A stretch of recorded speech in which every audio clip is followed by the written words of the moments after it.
बिजनौर केंगीना सांसद चंद्रशेखर आजाद ने आज जिला अस्पताल बिजनौर का दौरा किया, जहां उन्होंने चांदपुर क्षेत्र में कुट्टू का आटा खाने से बीमार हुए मरीजों से जिला अस्पताल में बीमार हुए मरीजों से मुलाकात की। अस्पताल में स्वास्थ्य सेवाओं की स्थिति पर उन्होंने गंभीर सवाल उठाए, जब उन्होंने देखा कि एक ही बेड पर 2 मरीजों का इलाज किया जा रहा है। सांसद चंद्रशेखर आजाद ने मरीजों के इलाज और उनकी स्थिति की विस्तृत जानकारी ली। इसके साथ ही नेहटौर थाने के अंतर्गत एक नाबालिग बच्ची से रेप के मामले में 4 दिनों से मेडिकल रिपोर्ट न मिलने पर सांसद ने नाराजगी जाहिर की। पीड़िता के परिवारजन कई दिनों से जिला अस्पताल के चक्कर काट रहे हैं, लेकिन अब तक मेडिकल नहीं कराया गया है। सांसद ने स्वास्थ्य विभाग की कार्यप्रणाली पर सवाल खड़े करते हुए जल्द से जल्द उचित व्यवस्था करने की मांग की और पीड़ित परिवारों को न्याय दिलाने का आश्वासन दिया। उनका यह दौरा जिला अस्पताल में स्वास्थ्य सेवाओं की गंभीर खामियों को उजागर करता है। जिन चांदपुर इलाके में व्रत रखा था सभी ने, उसमें मतलब जहरीला कहते हैं या मिक्स आटा खाने से कुट्टू का कई लोग बीमार पड़े। आपका क्या कहना है? देखिए, ये बड़ा दुखद मामला है। मुझे सूचना मिली तो मैं खुद आया अस्पताल में देखने के लिए। बहुत सारे लोग परेशान हैं और उनकी संख्या 200 से ज़्यादा होगी पूरे अस्पताल में। वही हम भी जानते हैं कि अस्पताल में उस तरह की जो है बेड की व्यवस्था नहीं है। बहुत बड़े पैमाने पे एक बेड पे 2-2, 3-3 लोग करके कोशिश कर रहे हैं डॉक्टर कि उनको अच्छा ट्रीटमेंट मिल जाए, लेकिन मैं सिर्फ इस बारे में नहीं सोचा। अभी मेरा ध्यान इस तरफ है कि उनको बेटर ट्रीटमेंट मिले और वो स्वस्थ हो जाए, लेकिन मेरा ध्यान इस तरफ भी है कि इतनी बड़ी घटना जो घटी है ये किसकी लापरवाही की वजह से घटी है। इतने बड़े पैमाने पे नवरात्रों का त्यौहार है, बहुत बड़े पैमाने पे लोग कुट्टू के आटे का इस्तेमाल कर सकते हैं। एक बहुत बड़ी घटना हो सकती थी। हमने कई सारी घटनाएं देखी हैं, कई लोगों की जान गई है। तो ये लापरवाही किसकी वजह से हो रही है? वो जगह जहाँ से आटा लिया गया उसका जो है उसका भी सैंपल लिया जाए कि ऐसी क्या है।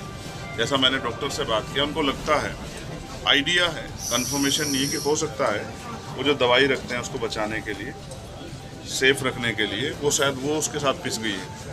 तो ये एक बहुत बड़ी लापरवाही है। और इससे पहले इतने बड़े त्यौहार पे, और अगर ये जो है हमारी टीमें अगर जो है फोरेंसिक टीमें जांच नहीं कर रही हैं, ये खाद्य विभाग की लापरवाही मानते हैं? ये बिल्कुल लापरवाही है। लापरवाही नहीं, अभी ऐसे छूटने वाली नहीं है कि लापरवाही। मैं अभी दिशा कमेटी मीटिंग में पूछूंगा और मैंने बुलाया स्पेशली उनको जवाब देना पड़ेगा कि वो क्या जांच करते हैं। सिर्फ यही है जांच कि जाओ लोगों को डराओ और पैसे ले लो। अच्छा सांसद जी, इससे पहले भी कई बार मतलब ये नवरात्र के टाइम पे होता है, इसके बावजूद भी जिला प्रशासन द्वारा इसको लेकर कोई ध्यान नहीं दिया जाता। ये घोर लापरवाही है। पहले मैं नहीं था, लेकिन अब मैं हूँ। अगर किसी को भी परेशानी होगी तो अंतिम व्यक्ति की जिम्मेदारी हमारे साथ है। सारे दिन भगा रहा है। मैं आज यहाँ हूँ और मेरा प्रयास रहेगा किसी गरीब को किसी तरह की परेशानी यहाँ हो, चाहे डायलिसिस के पेशेंट, चाहे जिनको ब्लड चाहिए उनको, या जो लोग भर्ती हैं, तमाम तरह की। और जो असुविधा है यहाँ, अगर मैं बात करूँगा एडमिनिस्ट्रेशन से, अगर मैं उनकी कोई मदद कर सकता हूँ, उनकी कोई ऐसी परेशानी, जैसे एक सबसे बड़ी समस्या आईसीयू नहीं है। अगर डिस्ट्रिक्ट हॉस्पिटल में आईसीयू नहीं और आईसीयू की जरूरत होगी तो कहाँ जाएगा? मेडिकल कॉलेज बन गया सांसद जी है, और मेडिकल कॉलेज बनने के बाद आईसीयू नहीं आया तो आप समझिए ना, फिर प्राइवेट में जाना पड़ेगा, गरीब की जेब कटेगी ना।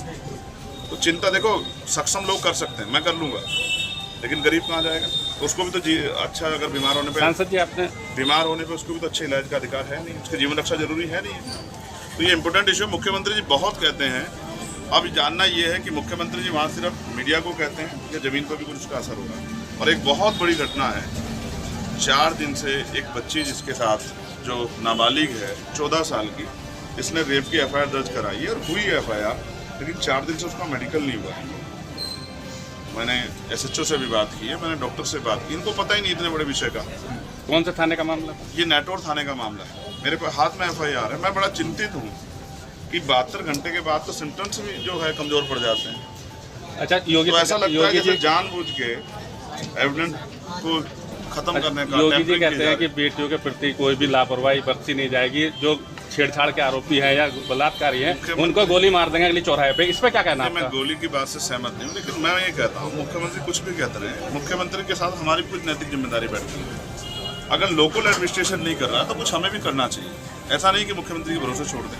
बहुत बड़ा स्टेट है, मैं मुख्यमंत्री जी का इस विषय में दोष नहीं दे रहा हूँ, लेकिन हाँ, उनको ये होना चाहिए, अगर उनके मामला संज्ञान में मामला है, सोशल मीडिया का समय है, तो उनकी टीमों की नज़र होनी चाहिए कि कहाँ इतनी बड़ी घटना नाबालिग के साथ पॉस्को में आप बड़े दावे कर रहे थे और फिर अगर मेडिकल नहीं हो रहा है तो फिर कहाँ से न्याय मिल जाएगा। तो इसमें मेडिकल जो लड़की का जो मामला नाबालिग लड़की का, इसमें आप स्वास्थ्य विभाग की जिम्मेदारी मानते हैं, लापरवाही या पुलिस विभाग की? मैं तत्काल किसी को ब्लेम नहीं कर रहा, मैंने दोनों लोग पक्ष को सुन लिया, मैं शाम तक इसकी इंक्वायरी कराऊंगा और उसमें जो भी दोषी होगा उसके लिए मैं खुद रिकमेंड करूँगा।